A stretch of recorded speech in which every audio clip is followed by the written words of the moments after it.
And welcome, this is Baller Scuba with another random game. Today we're going to be doing Zork 2, the Wizard of Frabaz. Sure. We're going to pick up the Zork series pretty much exactly where we left off. A little different here and there, but ultimately we're still in the barrow, as it says here. First came out in 1981. This is still quite the old game. All right, we're inside the barrow. You are inside an ancient barrow hidden deep within a forest. The barrow opens into a narrow tunnel at its southern end. You can see a faint glow at the far end. A strangely familiar brass lantern is lying on the ground. A sort of elvish workmanship is on the ground as well. I'm going to take both of them, even though I had a torch last game. What the hell happened to that? Apparently now I just have the lantern or lamp, however you want to phrase it, and we're ready to go. We're going to go into that tunnel to the south. Into the narrow tunnel.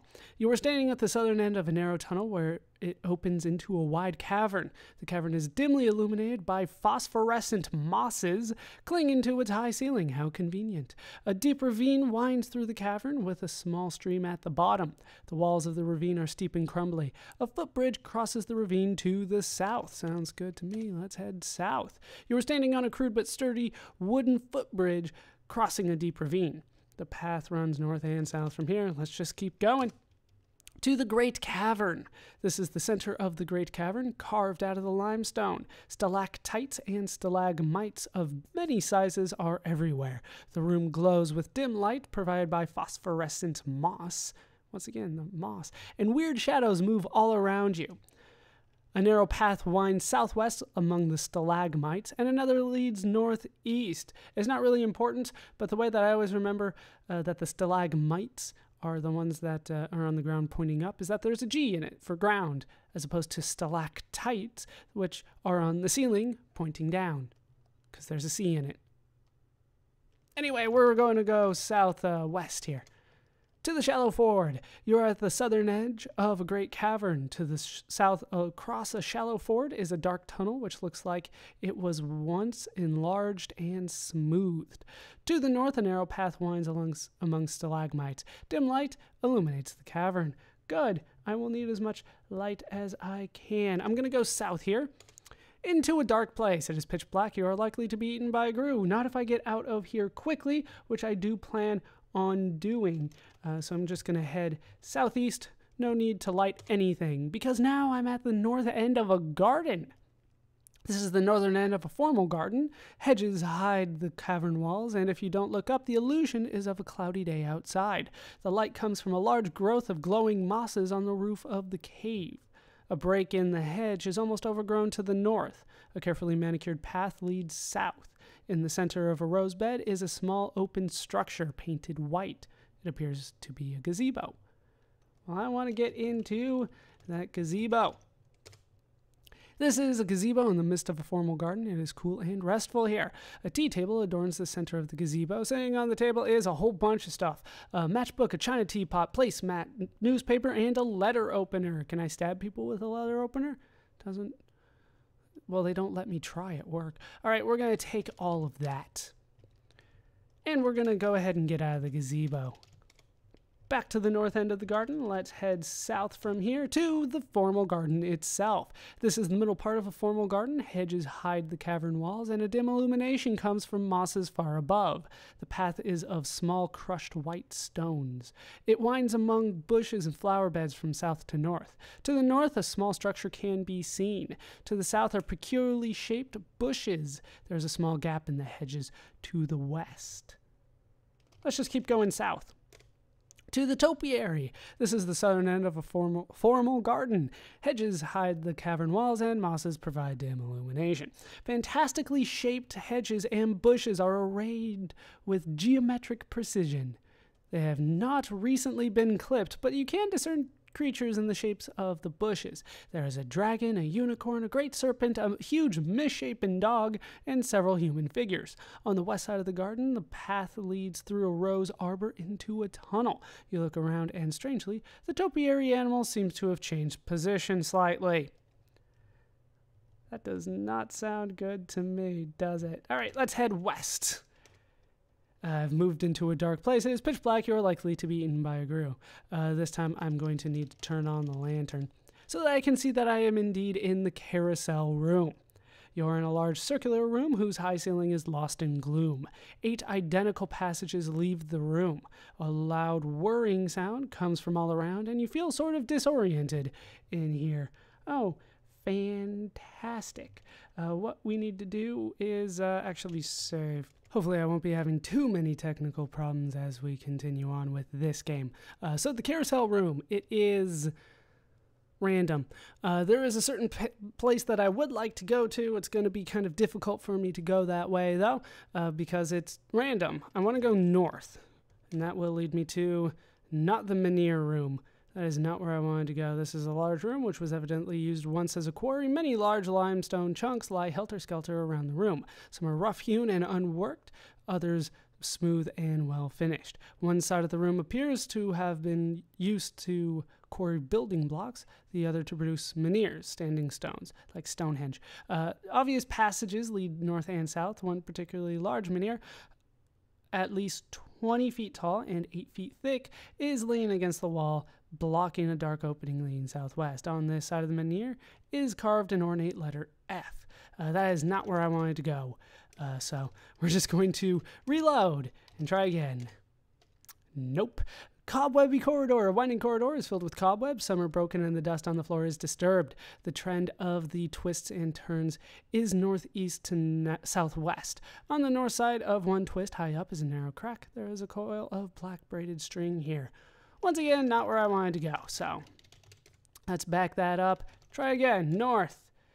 We've been here. We have been here. And unfortunately, this is kind of how it has to be done until you can make it to the Marble Hall. This is where I wanted to go. This is an arched hall of fine marble. The hall stops abruptly to the north at a ford across a stream, where the marble is cracked and broken. Perhaps a flood or collapse of the cave was responsible. To the south, the hall opens into a large room. There is a rather annoying whirring sound coming from that room.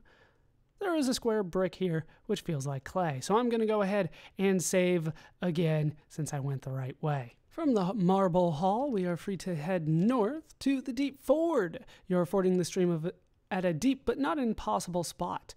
The water is very cold. The walls of the ravine rise to east and west. There is a small ledge along the north wall of the ravine. To the south is the entrance to a well-constructed but somewhat ruined hall. Before I do anything else, I want to go ahead and get the water. Remember, I do have the teapot for that. The teapot is now full of water. Good to know. So now we can head north again to a ledge in the ravine. You are on a narrow ledge near the bottom of a deep ravine. The ledge continues to the west. A precarious climb up to another tiny ledge is possible. A short scramble down the rock face leads to a stream. Not a scream. All right, we want to head up now to a tiny room. This is a tiny room carved out of the wall of the ravine. There is an exit down a precarious climb. On the north side of the room is a massive wooden door, which has a small window barred with iron. A formidable bolt lock is set within the door frame. A keyhole covered by a thin metal lid lies within the lock. So what I want to do is do an old-time trick here. All right. What we're going to do is slide placemat under door. I believe that phrase will work. Slide placemat under door. There we go. It's one word, apparently. I thought it was two. See, look, it is two. The placemat fits easily under the door. Like, I know it's one word, but you use two, damn it. All right, so the placemat fits under the door. That is one thing that I want. Then open keyhole lid. Keyhole lid. Open lid. Jeez.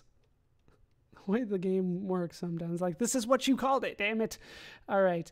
Then I want to put letter opener in keyhole. You recognize keyhole? There we go. There is a faint noise from behind the door and a small cloud of dust rises from beneath it. Done. What the hell? Get a letter opener and placemat.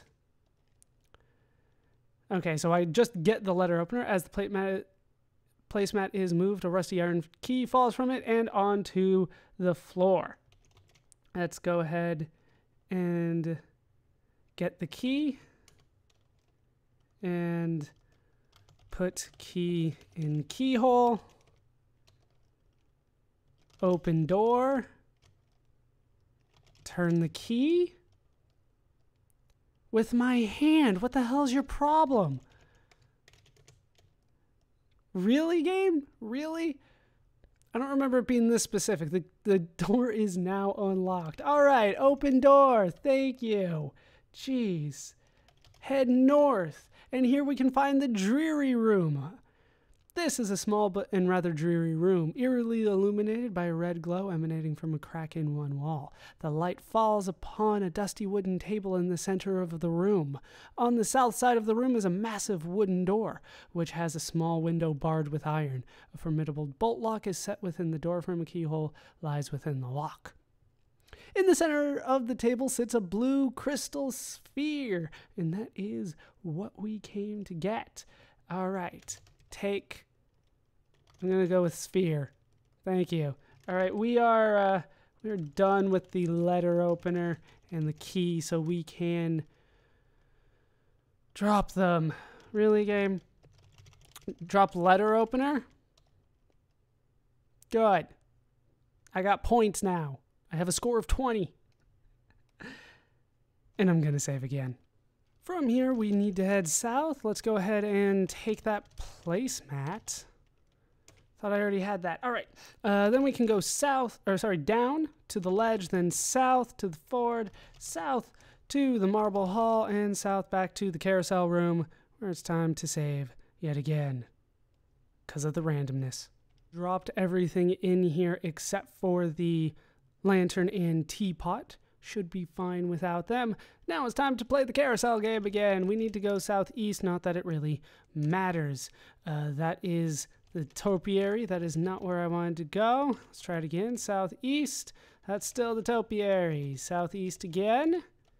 Cool room. This is a new room. The room is cool and damp. The air is misty. A twisty path from the southeast splits here towards a wide northerly stone bridge and a narrow westerly tunnel. It is from the latter that the mist and chill seem to originate. However, that is not where I wanted to be.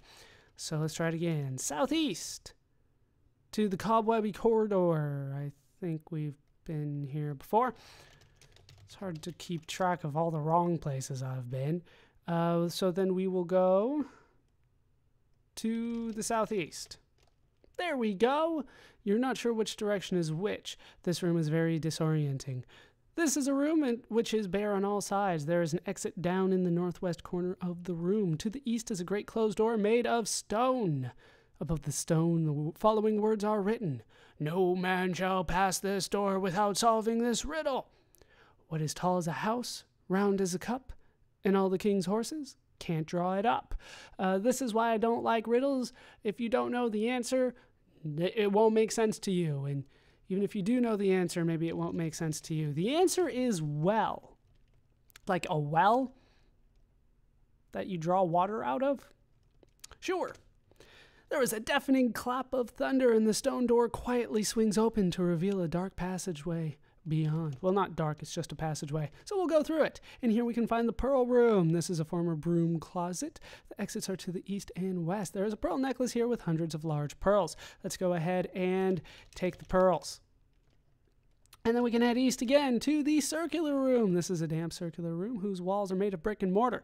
The roof of this room is not visible, but there appear to be some etchings on the walls. There's a passageway to the west. There's a wooden bucket here, 3 feet in diameter and 3 feet high. We're going to get in the bucket. Oh, great, the wizard showed up. You are now in the wooden bucket. The wizard appears, floating nonchalantly in the air beside you. He grins sideways at you. The wizard draws forth his wand and waves it in your direction. It begins to glow with a faint blue glow. The wizard, in a deep and resonant voice, speaks the word ferment. He cackles gleefully. You begin to feel lightheaded. All right, let's see if I can recover from this. Let's go ahead and pour water. There is now a puddle in the bottom of the wooden bucket. The bucket rises and comes to a stop. Yeah, it doesn't make sense to me, but that's the little riddle here. And we have made it to the top of the well in the wooden bucket. You're at the top of the well. Well done. There are etchings on the side of the well. There is a small crack across the floor at the entrance to a room on the east, but it can be crossed easily. The wooden bucket contains a quantity of water that I put in there. Let's go ahead and get out of that bucket. And then from the bucket, we can go east into the tea room. Hopefully, I don't know what the light-headed thing does, to be honest with you. He can do a lot of things to you. This is a small room containing a large oblong table, no doubt set for afternoon tea. It is clear from the objects on the table that the users were indeed mad. I wonder what that could mean. In the eastern corner of the room is a small hole no more than 4 inches high. There are passageways leading away to the west and the northwest. There's a large oblong table here. Sitting on the large oblong table is a cake frosted with green letters, a cake frosted with red letters, a cake frosted with orange letters, and a cake frosted with blue letters. We're going to have to take all of those cakes. The only one that you will not want is the orange letter cake. That one, don't eat that one. That's game over for you. You'll blow up. All right, so we want to take the green. Actually, let's take the red one first, and the blue cake. And we're gonna go ahead and eat the green cake. The other ones, we'll see what they do when we use them. Orange one, we're not gonna be using. Eat the green cake.